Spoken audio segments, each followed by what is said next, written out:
최근에 뉴스를 검색을 하다가 마음이 따뜻해지는 그런 기사 하나를 제가 본 적이 있습니다. 한 축구 선수에 관한 이야기입니다. 우리 교회 축구를 좋아하시는 분들이 많이 계셔서 혹시 이분에 관한 이야기를 이미 알고 계시는 분들이 계실지도 모르겠습니다. 그렇게 유명한 선수는 아니에요. 이제 은퇴를 앞두고 있는 2부 리그 선수입니다. 1987년 7월 15일생, 한국 나이로 36세입니다. 키는 183cm, 몸무게 70kg. 진심으로 부럽네요. 2006년 인천 유나이티드 입단, 2008년 프로축구 2부 리그 최우수 선수, 2011년 제주 유나이티드를 거쳐서 지금 현재는 안산 그리너스 소속의 선수입니다. 이 선수의 이름은 강수일입니다. 강수일. 그가 사람들에게 주목받게 된 아주 중요한 이유는 사진에서 보는 것처럼 그가 호녀라였기 때문에 그렇습니다. 그는 경기도 동두천시에서 얼굴도 모르는 흑인 아버지와 한국인 어머니 사이에서 태어났습니다. 어려서부터 말썽꾸러기였고 싸움꾼이었습니다. 그런데 초등학교 4학년 때 친구와 한참 싸우고 있는데 그 싸움을 말리던 한 선생님의 권유로 그는 축구를 시작하게 되었습니다. 그 주먹질 대신에 축구에 재미를 붙였어요. 그런데 현실의 벽은 너무나도 높았습니다. 무엇보다도 우리 사회에 아직까지 존재하고 있는 호녀라에 대한 편견의 벽이 너무 높았습니다. 그래서 축구를 계속 할까 말까를 고민하던 도중에 2006년 4월 그에게 아주 좋은 기회가 하나 찾아옵니다. 당시 미국 미식 축구의 스타였던 우리 한국계 호녀라 하인스 워드가 한국을 방문한 일이 있었습니다. 그리고 이 하인스 워드하고 이 강수일 선수하고 만남을 가졌어요. 그때 하인스 워드가 자기와 똑같은 처지인 이 강수일 선수에게 3가지를 부탁을 했다고 그래요. 3가지. 첫째, 목표를 붙잡아라. 둘째, 기도해라. 셋째, 어머니를 잊지 말아라. 마치 무슨 설교 대지 같지 않습니까? 이 3가지를 부탁을 했다고 그래요. 그리고 나서 이 친구를 가슴에 품고 강수일 선수는 프로 구단에 입단을 하게 되었습니다. 그래서 한때는 흑진주라고 하는 애칭으로 한국 축구계에 주목이 되어지기도 했어요. 그런데 계속 2부 리그를 전전하다가 잊혀진 그런 선수가 되어지고 말았습니다. 그러다가 이 선수에 관한 기사가 다시 신문에 오르기 시작을 합니다. 2021년 12월 이 선수의 한 번도 보지 못한 아버지를 이 친구가 찾게 되었다라는 것입니다. 그의 아버지는 주한미군으로 동두천에서 근무하다가 그 어머니를 알게 되어졌어요. 그리고 어머니와 교제를 시작을 합니다. 그리고 저녁 후에 그 어머니에게 같이 미국으로 건너가자고 그렇게 권유를 했습니다. 그런데 어머니가 거절을 했어요. 그래서 이 아버지는 어머니가 임신했다는 사실도 모른 채 혼자 미국으로 건너갑니다. 그 시간이 흘렀어요. 아버지는 미국에서 목사가 되어졌습니다. 어렸을 때는 얼굴도 모르는 아버지를 많이 미워했고 원망도 했는데 이제는 그 원망의 벽이 무너졌다라고 강수일 선수는 이야기합니다. 그러면서 이런 이야기를 합니다. 어릴 때는 많이 미워했고 원망했지만 지금은 오히려 감사한 마음이 있습니다. 이런 원망의 벽이 무너질 수 있도록 저를 위해서 기도해 주시고 저를 도와주신 많은 분들께 감사를 드립니다. 그리고 앞으로 남은 인생 제가 이런 편견의 벽을 무너뜨릴 수 있는 그 일을 할 수 있는 사람으로 제가 열심히 살아가도록 하겠습니다. 그런 인터뷰 내용이었습니다. 사랑하는 형제자매 여러분, 오늘 우리가 함께 읽은 오늘 본문에서 교회야말로 이런 장벽을 무너뜨리는 유일한 공동체가 되어야 된다고 바울은 저와 여러분들에게 이야기를 하고 있습니다. 그런데 현실은 교회 안에도 여전히 이러한 장벽들이 존재하고 있다는 사실을 우리는 또한 부정할 수 없습니다. 그러나 그럼에도 불구하고 교회가 어떻게 이러한 장벽들을 무너뜨릴 수가 있을까요? 그래서 교회는 어떻게 샬롬의 공동체, 평화의 공동체를 만들어갈 수 있을까요? 첫째, 예수님의 십자가를 통해 만들 수가 있습니다. 예수님의 십자가를 통해 만들 수 있습니다. 여러분, 예루살렘은 세계 3대 종교가 그들의 성지로 여기고 있는 도시죠.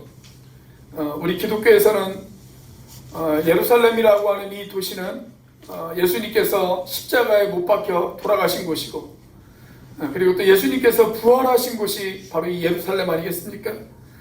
이스라엘 사람들에게 있어서 예루살렘은 그들의 종교의 대상자가 되어지는 마호메트가 승천한 곳이라고 알려져 있는 것이 이 예루살렘입니다. 그리고 유대교를 믿는 유대인들에게 있어서 예루살렘은 그들의 영원한 성군이었던 다윗이 세웠고 다윗 왕이 통치했던 곳, 그것이 바로 예루살렘이었습니다. 히브리어로 이 예루살렘이라고 하는 말을 예루샬라임 그렇게 이야기를 합니다. 예루샬라임. 예루라고 하는 말은 도시라고 하는 뜻이고요. 샬라임이라고 하는 말은 평화라고 하는 말입니다. 샬롬, 평화라고 하는 말이에요. 평화. 그래서 예루살렘의 뜻은 평화의 도시라고 하는 뜻을 가지고 있습니다. 그런데 여러분들이 지금 예루살렘에 가보시면 그 이름과 걸맞지 않게 이 도시는 전쟁과 분쟁, 갈등과 상처로 얼룩져 있는 그런 도시입니다. 이스라엘 사람들하고 팔레스타인 사람들하고 갈등이 아주 심해지면서 지금 예루살렘에 가보시면 예루살렘 외곽에 15m 높이의 콘크리트 장벽이 세워져 있습니다. 그래서 평화의 도시라고 하기보다는 평화를 갈망하는 도시라고 하는 것이 아마 더 현실적인 그런 표현이라고 이야기할 수가 있어요. 자, 그런데 예수님 당시에는 이렇게 눈에 보이는 콘크리트 장벽보다 더 높고 견고한 벽이 예루살렘에 있었습니다. 그것은 바로 신분과 계층이라고 하는 장벽이었어요. 예수님 당시 예루살렘에는 예루살렘 성전에 보면 4개의 뜰이 있었습니다. 성전의 가장 안쪽에 있는 뜰이 제사장의 뜰이었어요. 그래서 제사장이라고 하면 누구나도 성전 가장 안쪽에 있는 이 뜰까지 자유롭게 출입할 수가 있었습니다.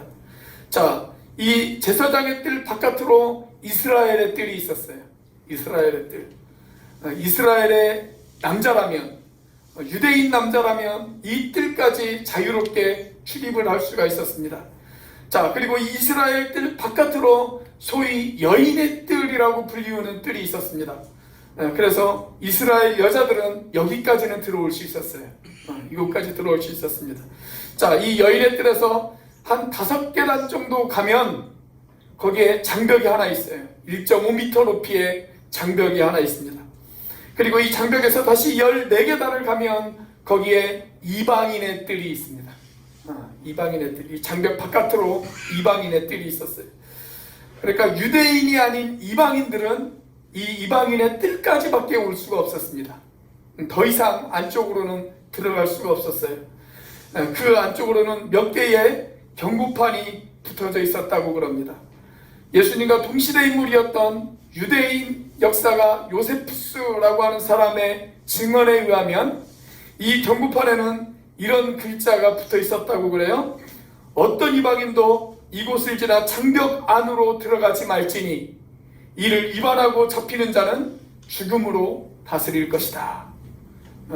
그래서 그 장벽 안으로 이방인들은 절대 넘어서 들어갈 수가 없었어요. 실제 1900년대 고고학자들이 헤롯 성전의 터를 발굴하다가 그 글자판들을 발견했어요. 그 글자판에 적힌 글자, 이방인들은 이 장벽을 넘어서 성전 안으로 들어갈 수 없다. 들어가는 즉시 그는 죽게 되어질 것이다. 그런 글자판들이 발견이 되어졌습니다. 자, 그처럼 유대인들과 이방인들 사이에 있었던 벽, 그 벽은 상당히 높고 견고한 것이었어요. 여러분, 예수님 당시 유대인들은 이방인들을 가리켜서 뭐라고 불렀냐면 개라고 불렀습니다. 개. 그리고 유대인들이 이방인들을 향해서 할 수 있는 가장 최고의 욕, 가장 심한 욕, 그게 뭐였냐면 이 할례 받지 못한 놈아 하는 욕이었어요. 오늘 본문에도 그런 표현이 등장하죠. 11절 말씀에 보면 그 이야기가 등장을 해요. 육체에 행한 할례를 받은 무리라 칭하는 자들로부터 할례를 받지 않은 무리라 칭함을 받는 자들, 그런 욕이 등장을 합니다. 가장 심한 욕이었어요. 자, 그래서 할례 받은 유대인들과 할례 받지 못한 이방인들 사이에는 아주 큰 장벽이 있었습니다. 유대인들은 어려서부터 이런 교육을 받았어요. 만약에 이방 여인들이 출산하는 장면을 보거든 절대로 그것을 돕지 말아라. 그런 교육을 받았습니다. 왜냐하면 이방인의 숫자가 늘어난다는 것은 저주받아야 될 사람이 한 명 늘어나는 것과 똑같다 라고 그렇게 생각을 했기 때문에 그렇습니다. 자, 그런데 오늘 바울 사도는 오늘 본문을 통해서 참으로 놀라운 이야기를 저와 여러분들에게 선포하고 있습니다. 유대인과 이방인들 사이에 있었던 이 견고한 벽이 어느 한순간에 무너졌다 라는 것입니다. 오늘 본문 14절입니다. 같이 한번 읽어보겠습니다. 시작. 그는 우리의 한편이시니라. 둘로 하나를 만드사 원수된 것 없고 중간에 막힌 담을 자기 육체로 품으시고. 여기 그는 예수님을 말하는 거죠. 예수님은 우리의 화평이시다. 둘로 유대인과 이방인을 말하는 것입니다. 둘로 하나를 만드셨다. 유대인과 이방인을 하나로 만드셨다. 그래서 중간에 막힌 담을 자기의 육체로 허무셨다. 그렇게 이야기합니다. 유대인과 이방인 사이에 막혀있는 담이 허물어진 그 현장이 어디일까요? 교회입니다. 교회. 지금 우리가 에베소서를 살펴보고 있는데 이 에베소라고 하는 도시 역시 이방 도시죠. 그런데 유대인인 바울이 이 이방 도시에 와서 복음을 전합니다. 그리고 그렇게 복음을 전해서 예수 믿게 된 사람들이 어느 날 교회라는 공동체를 만들어 함께 모여서 하나님을 예배합니다. 그들이 교회에서 함께 하나님을 예배하고 함께 기도하고 함께 하나님의 말씀을 듣는 유대인과 이방인들이 함께 하나님 앞에 예배드리는 이 상상할 수 없는 장면이 그들 가운데 펼쳐진 것입니다. 그뿐만 아니라 유대인과 이방인들이 더 이상 유대인과 이방인으로 자신들을 구분하지 않고 서로가 서로를 향해서 나의 형제라고 고백하고 나의 자매라고 고백하는 그런 놀라운 기적 같은 일이 그들 가운데 벌어지기 시작을 했습니다. 이 놀라운 기적이 일어날 수 있었던 비밀, 그 비밀을 오늘 본문에서 바울은 우리에게 이렇게 이야기합니다. 16절입니다. 같이 한번 읽어보겠습니다. 시작. 또 십자가로 이 둘을 한 몸으로 하나님과 화목하게 하려 하심이라. 원수된 것을 십자가로 소멸하시고. 십자가에서 피 흘린 예수 그리스도 때문에 이 평화의 드라마, 이 샬롬의 드라마가 가능했다라는 것입니다. 그런데 바울은 이 평화가 시작되어졌다라는 사실을 증언하는 것으로 끝나지 않아요. 그것으로 끝나지 않고 이 평화의 드라마, 이 샬롬의 드라마가 계속되어지기 위해서 저와 여러분들이 한 걸음 더 나아가야 된다라고 그렇게 이야기하고 있습니다. 자, 우리가 이 샬롬의 공동체를 어떻게 만들 수 있을까요? 두 번째로 평화의 예수님을 전해야 합니다. 평화의 예수님을 전해야 합니다. 예수님의 십자가로 유대인과 이방인, 주인과 노예, 남자와 여자 사이에 존재하는 편견의 벽들이 무너지기 시작을 했어요. 자, 그렇다면 이제 그 평화의 소식을 저와 여러분들이 전해야 되는 책임이 있다라는 것입니다. 자, 여러분, 부활하신 예수님께서 제자들을 다시 만나시죠. 우리 부활하신 예수님이 제자들을 만나시면서 가장 처음으로 하신 일성, 가장 첫 말씀 뭐였는지 아십니까? 우리 예수님이 제자들을 만나시고 나서 처음으로 하신 말씀, 자, 요한복음 20장 19절 말씀입니다. 같이 한번 읽어보겠습니다. 시작. 이날 곧 안식 후 첫날 저녁 때에 제자들이 유대인들을 두려워하여 모인 곳의 문들을 닫았더니 예수께서 오사 가운데 서서 이르시되 너희에게 평강이 있을지어다. 너희에게 평화가 있을지어다. 샬롬. 이것이 예수님께서 그들에게 하신 첫 번째 말씀이셨어요.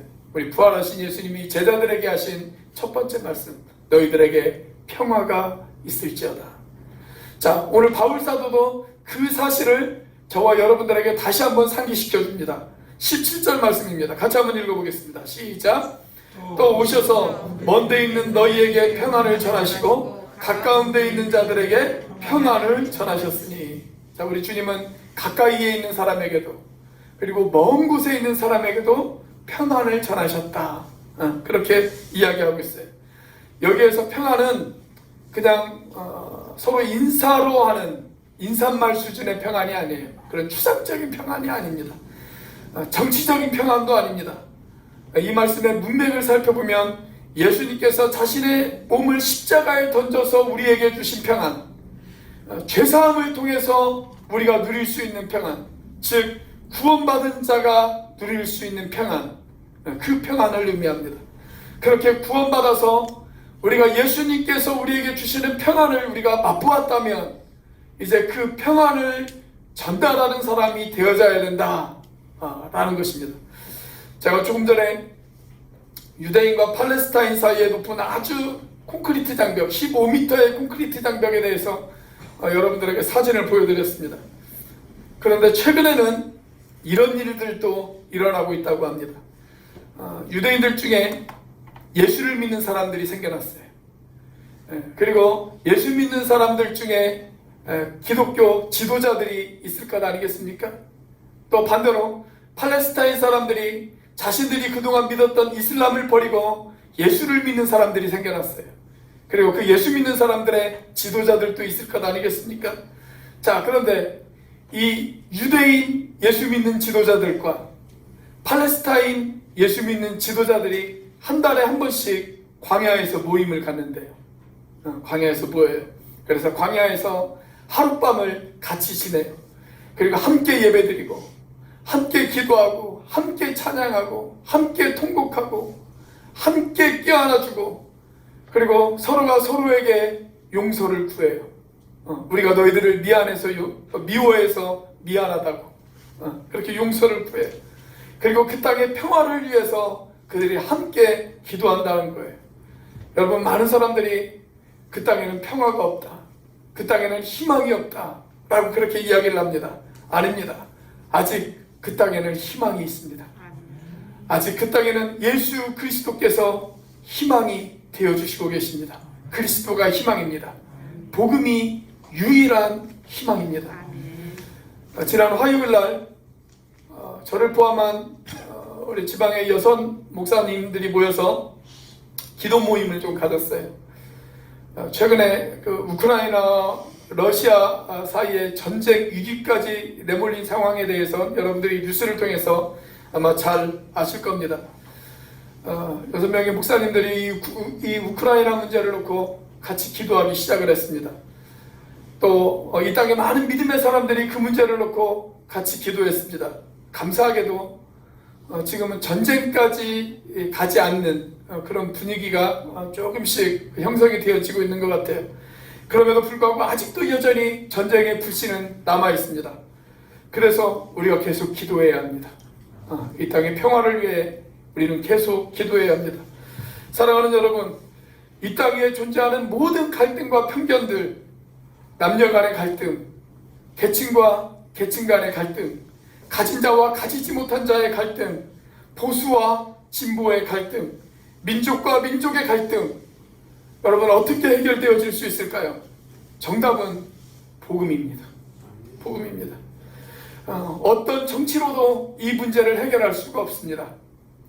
어떤 강력한 무기를 만들었다고 해서 이 문제를 해결할 수가 없습니다. 복음만이 정답입니다. 물론 평화를 위한 인간적인 노력은 계속되어져야 됩니다.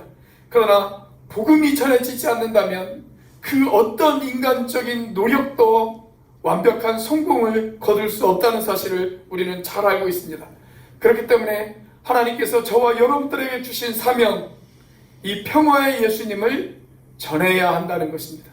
사람과 사람 사이의 갈등도, 그 어떤 민족과 민족의 갈등도 결국은 복음만이 그 모든 갈등을 해결해 줄 수가 있습니다. 그래서 우리는 복음을 전해야 합니다. 우리 옆에 있는 분들, 앞뒤에 있는 분들에게 이렇게 한번 인사해 볼까요? 복음만이 정답입니다. 이렇게 한번 인사해 보겠습니다. 복음만이 정답입니다. 자, 우리가 어떻게 샬롬의 공동체를 만들 수 있을까요? 세 번째로 평화의 성령으로 교통해야 합니다. 평화의 성령으로 교통해야 합니다. 자, 우리가 예수를 믿고 하나님의 자녀가 되어졌어요. 그런데 우리가 하나님의 자녀가 되었음에도 불구하고 우리 안에는 여전히 인간의 죄성이 남아 있습니다. 우리는 죄의 성품에서 아직 자유롭지 못합니다. 그러다 보니까 때때로 내가 하나님의 자녀가 되었음에도 불구하고 우리들은 사람들과 평화하지 못합니다. 그래서 충돌이 일어날 때가 있습니다. 상처를 주고 받을 때가 있습니다. 여전히 우리 안에 갈등이 있을 수가 있습니다. 자, 그래서 바울은 저와 여러분들에게 이렇게 권면합니다. 18절입니다. 같이 한번 읽어보겠습니다. 시작. 이는 그로 말미암아 우리 둘이 한 성령 안에서 아버지께 나아감을 얻게 하려 하심이라. 지금까지 바울은 평화의 사역, 속죄의 사역을 하신 예수님의 사역에 대해서 이야기를 했어요. 그러다가 갑자기 바울이 화제를 돌립니다. 이제는 성령의 사역에 대해서 바울이 이야기하기 시작합니다. 자, 22절 말씀도 같이 한번 읽어보겠습니다. 시작. 너희도 성령 안에서 하나님이 거하실 처소가 되기 위하여 그리스도 예수 안에서 함께 지어져 가느니라. 성령 안에서 너희가 함께 지어져 가고 있다. 그렇게 이야기합니다. 여러분, 우리는 완성된 건물이 아닙니다. 우리는 지금도 지어져 가고 있는 건물입니다. 그런데 이 건물이 잘 지어져 갈 수 있도록 돕는 분이 계세요. 그분이 누구예요? 성령님이시라는 거예요. 성령. 여러분, 한 건물이 완성되려면 어떻게 해야 될까요? 벽돌과 벽돌이 잘 연결되어져야 돼요. 벽돌과 벽돌이 연결되어지지 못하면 그 집은, 그 건물은 무너질 수밖에 없습니다. 그래서 벽돌과 벽돌을 잘 연결시키는 일은 아주 중요해요. 자, 마찬가지입니다. 우리가 하나의 성전을 이루기 위해서, 우리가 완벽한 건물을 만들기 위해서 우리가 잘 이어질 수 있도록 우리를 돕는 분이 계시다라는 거예요. 그 돕는 분이 누구냐면 바로 성령님이십니다. 그러니까 성령님의 도움 없이는 우리는 결코 하나가 될 수 없다. 우리는 잘 지어진 건물이 되어질 수 없다. 성경은 저와 여러분들에게 그렇게 이야기하고 있습니다.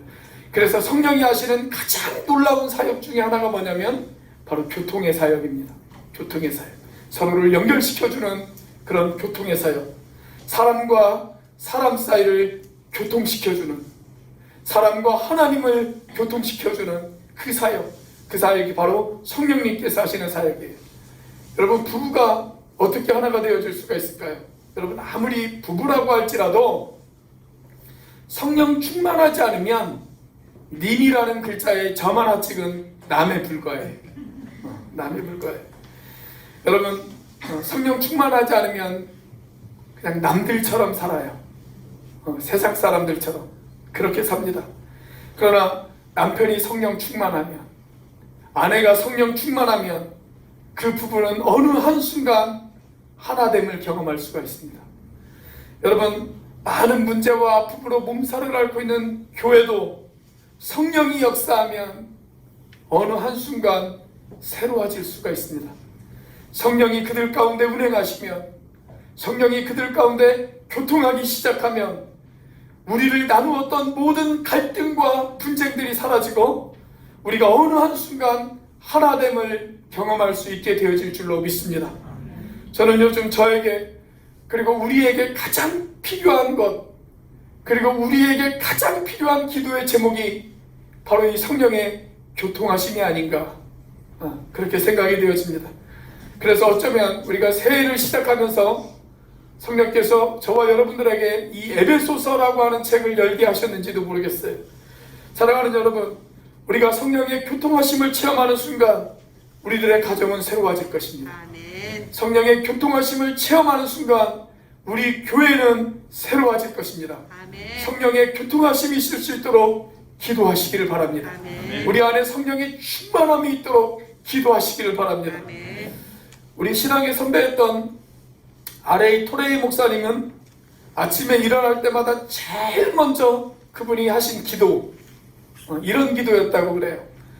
이 기도를 하기 전에는 하루 일과를 시작하지 않았습니다. 그리고 그가 평생 동안 단 하루도 빼먹지 않고 했던 기도, 이런 기도였어요. 주님, 성령 충만하게 도와주세요. 성령 충만하다고 느끼지 않을 때 제가 말하지 않을 수 있도록 해주세요. 성령 충만하다고 느끼지 않을 때 제가 중요한 결정을 내리지 않도록 도와주세요. 내가 성령 충만하지 않으면 나는 믿지 않는 사람과 똑같은 사람이 되어지기 때문에 그렇습니다. 이런 기도였다고 그래요. 내가 성령 충만하지 않으면 나는 여전히 세상 사람들과 똑같이 살아갈 수밖에 없습니다.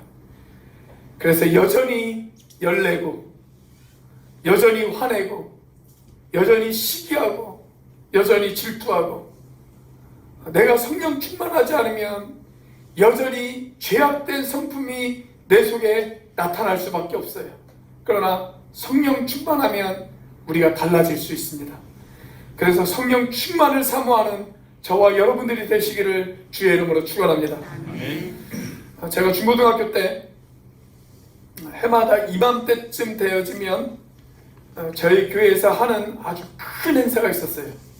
우리 중고등부 학생들이 하는 아주 큰 행사가 하나 있었습니다. 바로 문학의 밤 행사였어요. 문학의 밤 행사. 한 달 이상 매일같이 한 100명 이상 되어지는 학생들이 모여가지고 교회 안에서 합창, 중창, 혼성 중창, 그 다음에 연극, 이런 것들을 연습을 해요. 그래서 한 이맘때쯤 이제 발표회를 하는 그런 시간을 가졌습니다. 아마 많은 교회들이 이런 행사를 가졌어요.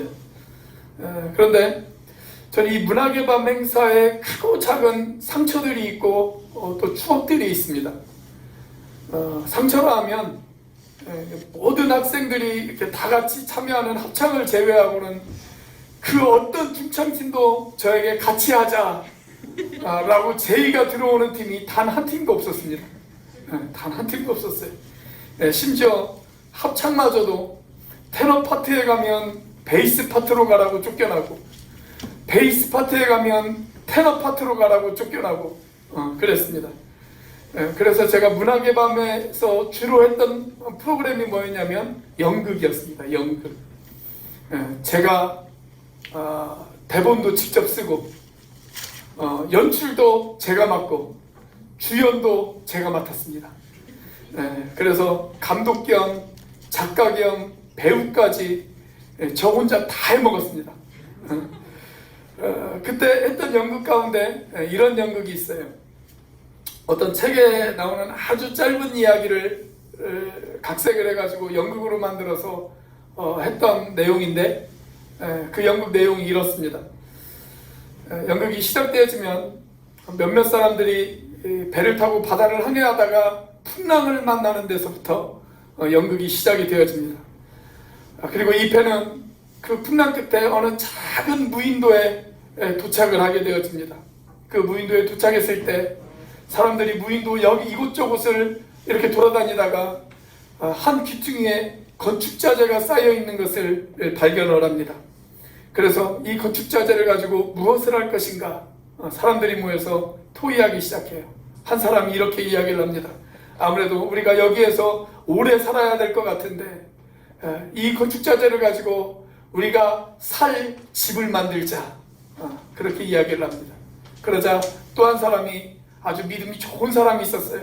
그 믿음 좋은 사람이 이런 이야기를 합니다. 우리가 지금까지 이 그 풍랑 가운데서도 우리를 살려주신 하나님, 그 하나님 앞에 감사한 마음으로 우리가 예배를 드릴 수 있는 예배당을 짓자, 그렇게 이야기를 합니다. 자, 그런데 갑자기 한 사람이 손가락 하나를 입에 대면서 그렇게 이야기를 합니다. 그러면서 사람들에게 이렇게 이야기를 합니다. 조용히 해봐. 어디에선가 무슨 소리가 들리는 것 같지 않아? 그렇게 이야기를 해요. 그래서 섬 이곳저곳을 다시 살펴봅니다. 그런데 그 섬에서 그리 멀지 않은 곳에 또 다른 섬이 있다는 것을 그들이 알게 되어져요. 그래서 그 옆에 있는 섬의 사람들이 자기들을 공격하지 못하도록 그 건축자재를 가지고 우리가 벽을 쌓자, 그렇게 결정이 되어집니다. 한참 벽을 쌓는 공사가 진행 중이었습니다. 그때 저쪽 섬에서 청년 하나가 아주 작은 조각배를 타고 이쪽 섬으로 넘어오고 있는 거예요. 그들은 공사를 중단하고 그 청년이 이쪽 섬에 도착하자마자 그를 체포합니다. 그를 잡아요. 꽁꽁 묶어요. 그리고 그에게 묻습니다. 너는 누구냐? 그렇게 묻습니다. 자, 그리고 나서 그 청년은, 넘어온 청년은 그들이 벽을 쌓고 있는 그 현장을 바라보면서 이런 이야기를 해요. 나는 이쪽 섬과 저쪽 섬의 주인이신 추장님의 아들입니다. 나는 우리 아버지의 허락을 받아서 이쪽 섬과 저쪽 섬을 연결하는 다리를 만들기 위해서 이 건축자재를 준비했습니다. 그런데 당신들은 다리 대신에 담을 쌓고 있군요. 그렇게 이야기를 해요. 자, 그 이야기를 듣던 한 사람이 이렇게 외칩니다. 저놈이 수상하다. 그러자 다른 사람들도 이야기합니다. 그래, 수상해.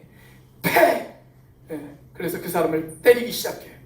여러 사람들이 같이 발로 밟고 몽둥이로 때리고 그 사람을 두드러 패기 시작합니다.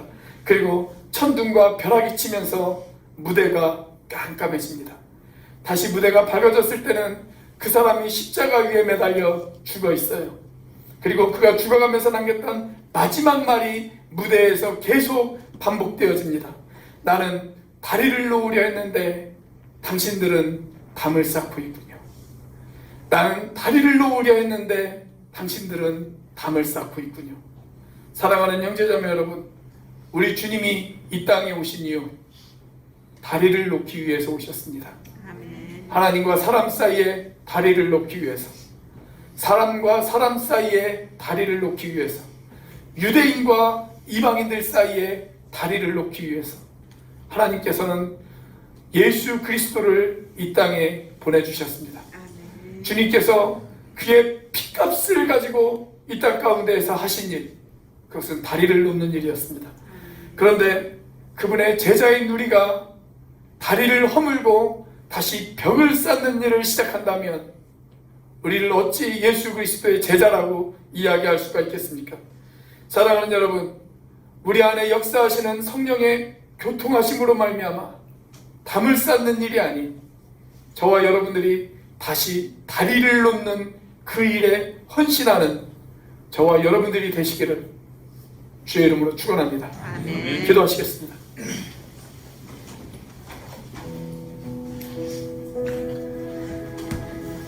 사랑하는 형제자매 여러분,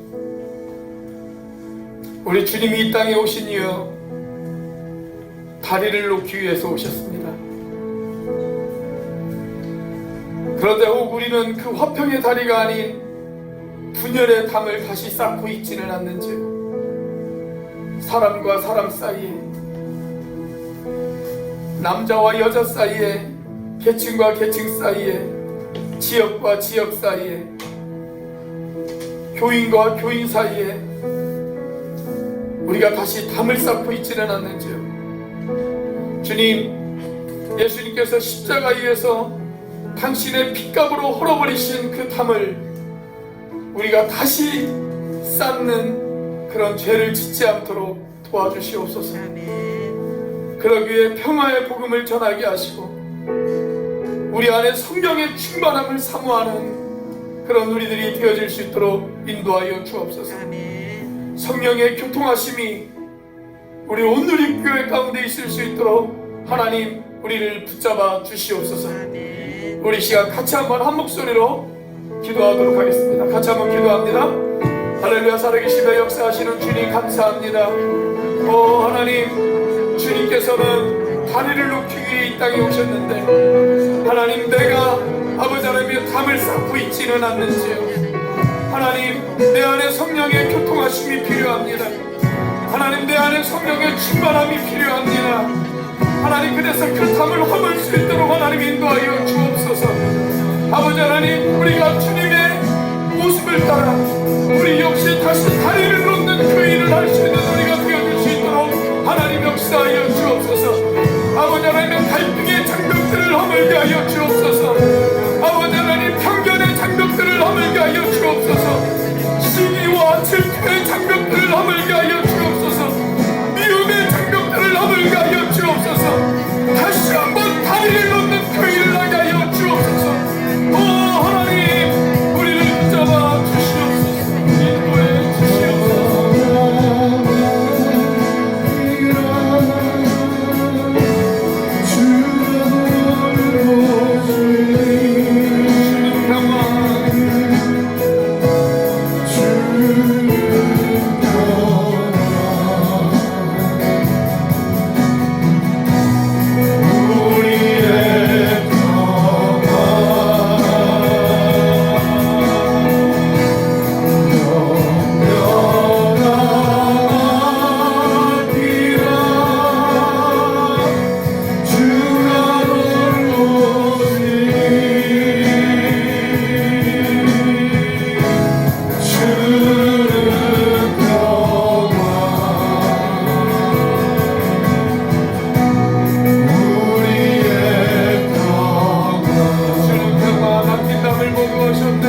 저주받은 십자가를 평화의 십자가로 바꾸신 우리 주님,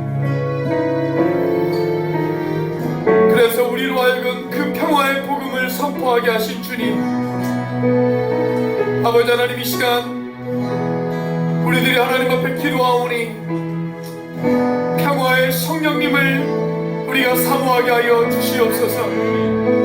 성령의 교통하심이, 성령의 충만함이 우리들 가운데 있게 하여 주시옵소서.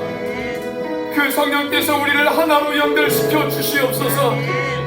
그래서 둘로 갈라졌던 마음들이 하나가 되어지게 하시고, 우리 안에 있는 모든 갈등의 벽들이 부러지게 하시고, 진정한 평화의 강물이 흐를 수 있도록 우리를 도와주시옵소서. 남편과 아내가 성령의 충만함을 입어 다시 하나가 되어지게 하여 주시옵소서. 부모와 자녀들이 하나님 성령의 충만함으로 다시 하나가 되어지게 하여 주옵소서. 하나님, 교인과 교인들이 아버지 하나님 다시 성령의 충만함으로 하나가 되어지게 하여 주옵소서. 아버지 하나님, 이 나라를 붙잡아 주시고 동쪽과 서쪽이, 진보와 보수가, 남과 북이 다시 하나가 되어질 수 있도록 하나님 인도하여 주시옵소서. 아버지 하나님, 민족과 민족들이 하나가 되어질 수 있도록 하나님 축복하여 주시옵소서.